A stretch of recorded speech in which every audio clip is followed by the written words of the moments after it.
want to hear from you. I want to hear what has worked with your students, with your teaching, with, anything, tips or tricks. So things like you use a particular tip that you share with students to help them remember a certain concept with music that's usually hard to remember, and it's just worked really well for them. It creates light bulb moments, those kind of things.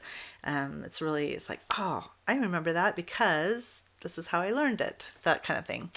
Or maybe it's a trick that you have used with doing behavior management in the classroom, or and it's worked really well with your students there, and things run really smoothly because of it.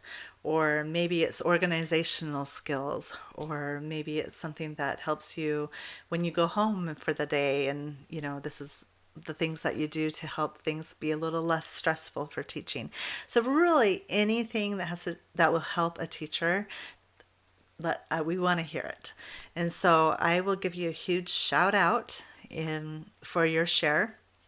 And if it's something that it wasn't your idea, but you know who it was, make sure that you let me know who it was that gave you the idea.